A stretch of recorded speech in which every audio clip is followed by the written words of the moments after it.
بسم اللہ الرحمن الرحیم الحمد للہ رب العالمین والصلاة والسلام علی اشرف الانبیاء والمرسلین اجابت السائلین عن عقائد المسلمین، جو کہ عقائد کے موضوع پر بہترین کتاب ہے، وہ الحمد للہ ہم نے 37 لیکچرز کی صورت میں مکمل کر لی، اور اس کتاب کا مقدمہ بھی بہت اہم ہے۔ تو کئی لوگوں کی طرف سے یہ آیا کہ ہمیں بھی یہ جو مقدمہ ہے وہ ہم سمجھا دیں، تو بلا تاخیر پڑھنا شروع کرتے ہیں۔ کہتے ہیں مقدمۃ علمیۃ فی علم العقائد والکلام، یہ مقدمہ، یہ علمی مقدمہ علم عقائد اور علم کلام کے بارے میں ہے۔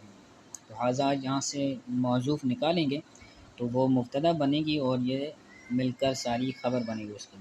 تو پیچھے سے بھی ترجمہ کر سکتے ہیں، علم عقائد اور علم کلام کے بارے میں یہ علمی مقدمہ ہے۔ آگے کہتے ہیں قال الامام احمد رضا خان الماتریدی الہندی الامور المسلمۃ فی الدین علی اربعۃ اقسام۔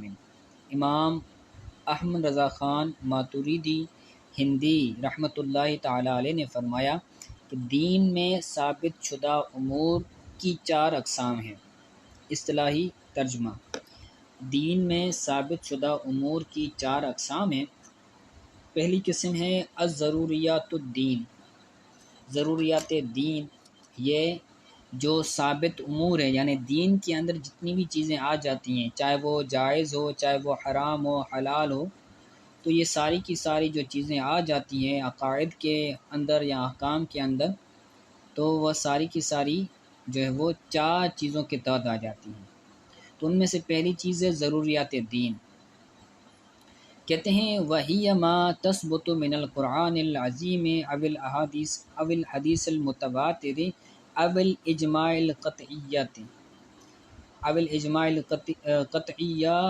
قطعية الدلالات الواضحة الإفادات لا مجال فيها لشبهة ولا تاويل۔ ضروریات دین وہ ہیں کہ جو قرآن عظیم سے ثابت ہوں، یا حدیث متواترہ سے ثابت ہوں، یا قطعی الدلالہ اجماع سے ثابت ہوں۔ یا یہ جو قطعی الدلالہ واضحۃ الافادہ، یہ جو صفات ہیں یہ تمام کی ہیں، قرآن عظیم کی بھی ہیں اور حدیث متواترہ کی بھی ہیں اور اجماع کی بھی ہیں۔ یعنی جو قرآن کی دلیل ہم قرآن سے جو امر ثابت ہو رہا ہوگا، تو وہ جو دلیل ہوگی وہ دلیل قطعی الدلالہ ہوگی۔ دلائل کی 4 قسمیں بنتی ہیں، ان میں سے جو سب سے سپرلیٹو ڈگری پر جو دلیل آتی ہے وہ ہے قطعی الدلالہ۔ ان دلائل کی جو 4 اقسام ہیں ان کو سمجھنے کے لیے ایک ویڈیو کی لنک میں نیچے لگا دوں گا، تو وہ بھی دیکھ لیجیے گا، انشاءاللہ تعالیٰ کافی فائدہ ہوگا۔ تو کہتے ہیں وہ جو قرآن سے دلائل ہوں گے تو وہ قطعی الدلالہ ہوں گے اور واضحۃ الافادہ ہوں گے، یعنی ان سے جو فائدہ حاصل ہونے والا ہوگا وہ واضح ہوگا۔ لا مجال فیہا لشبہۃ ولا تاویل، اس کے اندر کسی شبہے کی جو ہے وہ عمل دخل نہیں ہوگا۔ مجال کا مطلب ہوتا ہے عمل دخل۔ یہاں پر جو لا ہے، یہ لا نفی جنس کی ہے، تو کوئی بھی اس کے اندر شبہے کا عمل دخل نہیں ہوگا، نہ ہی کسی تعویل کا عمل دخل ہوگا، یعنی وہ بالکل واضح ہوں گی۔ جیسے قرآن پاک کے اندر ہے کہ اقیم الصلاۃ، تو نماز جو ہے یہ ضروریات دین میں سے ہے، کیونکہ نماز کے بارے میں قرآن پاک کے اندر جو آیات آئی ہیں تو وہ قطعی الدلالہ ہے، واضحۃ الافادہ ہے، اس کے اندر کوئی بھی شبہ، کوئی بھی تعویل نہیں ہے۔ جو بھی شبہ، جو بھی تعویل کرے گا وہ باطل ہو جائے گا۔ اور اگر اس کے برخلاف کوئی بندہ چیز لاتا ہے، معنی لاتا ہے، تو وہ بھی کیا ہو جائے گا، دائرہ اسلام سے خارج ہو جائے گا۔ کہتے ہیں وَمَنْ أَنْكَرَهَا أَوْ أَوَّلَهَا بِتَاوِيلَاتٍ بَاطِلَةٍ فَهُوَ كَافِرٌ، جو بندہ اس کا انکار کرے، جو ثابت ہوتا ہے قرآن سے، حدیث متواترہ سے یا اجماع سے، اس کا بندہ انکار کرتا ہے، او اول بتاویلات باطلۃ، یا وہ باطل تعویلات کے ذریعے تعویل کرتا ہے، تو وہ بندہ کیا ہے، کافر ہو جائے گا۔ ٹھیک ہے، تو اگر کوئی ایسی چیز ہے جس کو اجماع سے ثابت کیا گیا ہے، جو معنی اجماع سے ثابت کیا گیا ہے، تو اگر وہ بندہ اس اجماع کے خلاف جائے گا، جو معنی اجماع نے بیان کی ہے، تو وہ بندہ بھی دائرہ اسلام سے خارج ہو جائے گا۔ جیسے خاتم النبیین کا معنی ہے سب سے آخر میں آنے والا نبی، تو اگر کوئی بندہ خاتم النبیین کی معنی کوئی اور کر دے، اور اجماع اس بات پر ہے کہ خاتم النبیین سے مراد یہ ہے کہ تمام نبیوں کے بعد آنے والے نبی، تو اس کے برخلاف اگر کوئی بندہ اور معنی بیان کرے تو وہ دائرہ اسلام سے خارج ہو جائے گا، کیونکہ خاتم النبیین کی جو معنی ہے وہ اجماع سے ثابت ہے، تو اجماع کے جو خلاف جائے گا وہ بندہ کافر ہو جائے گا۔ اسی طرح قرآن، حدیث متواترہ، بہرحال یہ جو دلائل ذکر کیے گئے ان کی خلاف اگر بندہ جائے گا تو کافر ہو جائے گا۔ دوسری چیز آتی ہے ضروریات مذہب اہل سنت والجماعت۔ کہتے ہیں ضروریات و مذہب اہل سنت والجماعت، دوسری چیز جن پر دین کے امور جو ثابت ہیں، جس سے ثابت ہوتے ہیں، وہ دوسری چیز ہے ضروریات مذہب اہل سنت والجماعت۔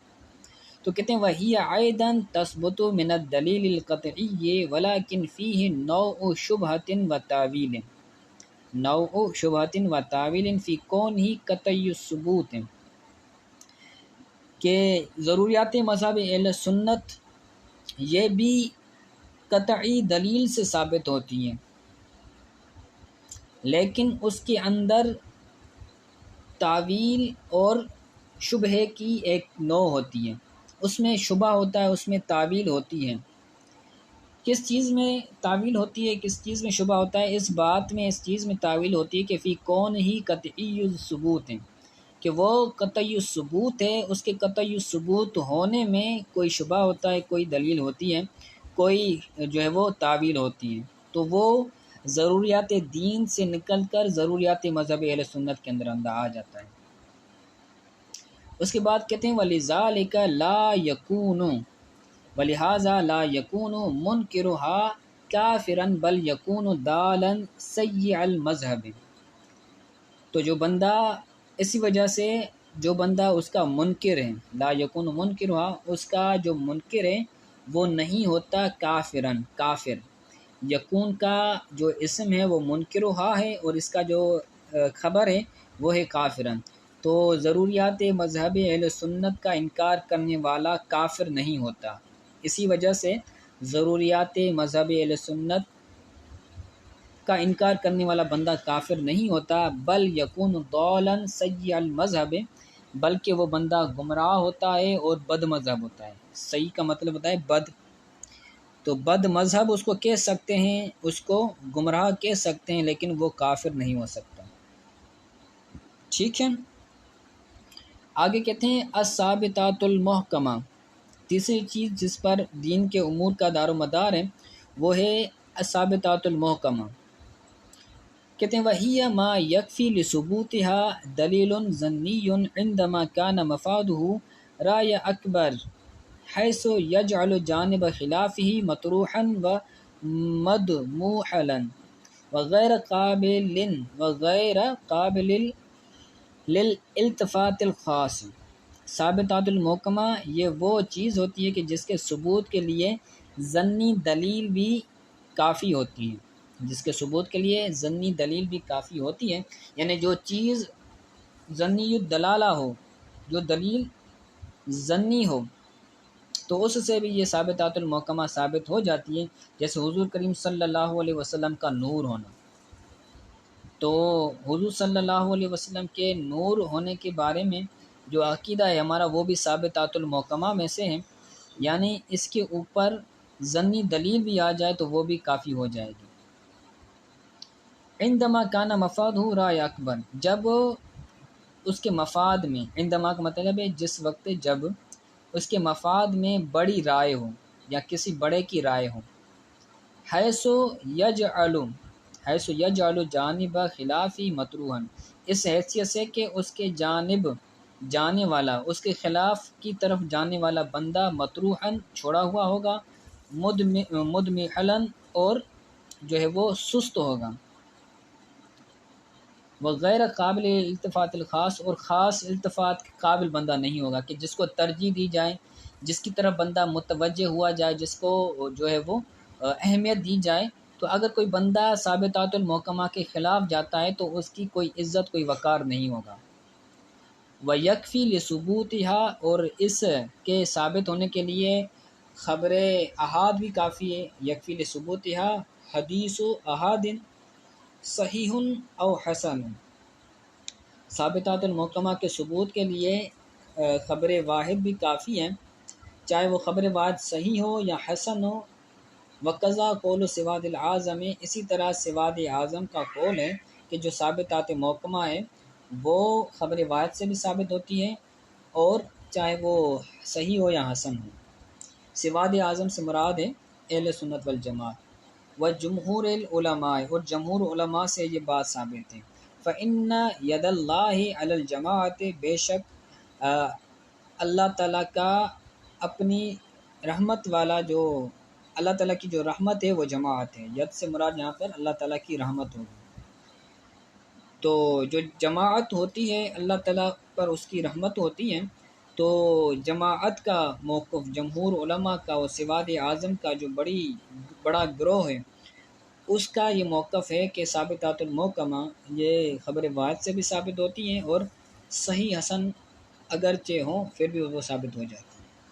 اور جو منکر ہوگا ثابتات المحکمہ کا، اس پر کیا حکم لگے گا؟ کہتے ہیں منکرها بعد وضوح امر خاطئ، ومنکرها بعد وضوح امر، اس معاملے کے واضح ہونے کے بعد پھر بھی اگر وہ بندہ اس کا انکار کرتے تو وہ خطا کار ہے.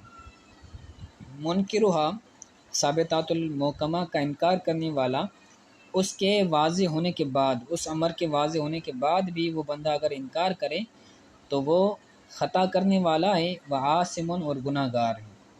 لیس بسیء المذہب، وہ بد مذہب نہیں ہے. ولا والضال، اور گمراہ بھی نہیں ہے.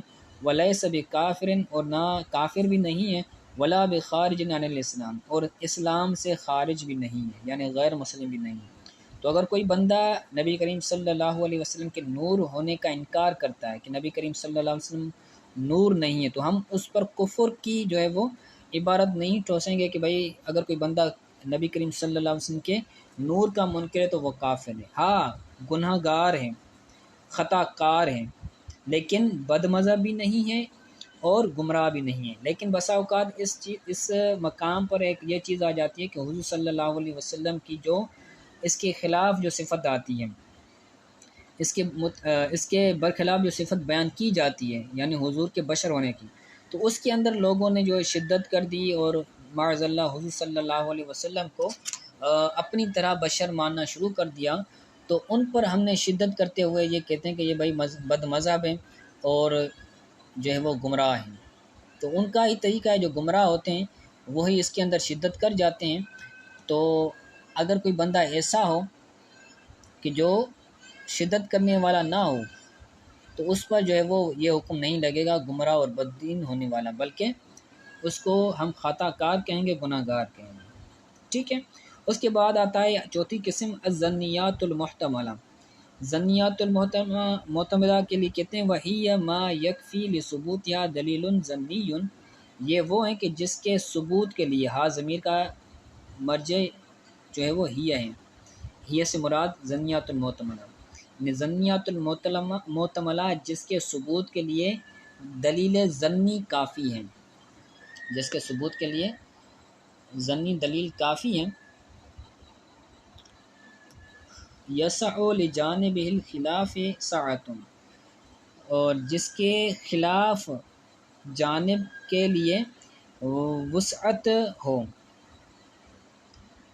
محتملہ ظنیات محتملہ جو ہیں اس کے اگر کوئی بندہ خلاف جاتا ہے تو اس کے اندر وسعت ہوتا ہے، بندہ اس کے خلاف جا سکتا ہے.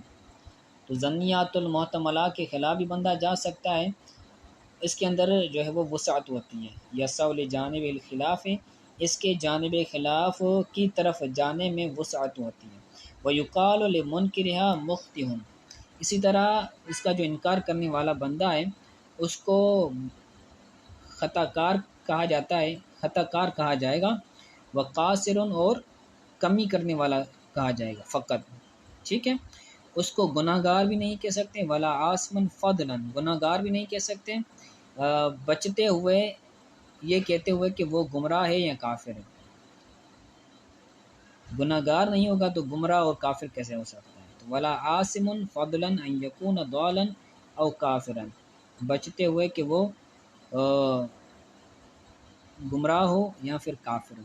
ٹھیک ہے، تو یہ اعلیٰ حضرت امام اہل سنت امام احمد رضا خان رحمۃ اللہ تعالیٰ علیہ نے جو بیان فرمایا ہے، تو اس کو اچھی طرح سے دیکھ لیجیے گا۔ اگر کوئی بات سمجھ نہیں آتی تو آپ کمنٹ کے ذریعے بھی پوچھ سکتے ہیں، تو انشاءاللہ تعالیٰ اگلے درس کے اندر وہ بھی چیز اس کو ملحوظ خاطر رکھا جائے گا۔ دعا میں یاد رکھیے گا۔ السلام علیکم ورحمۃ اللہ۔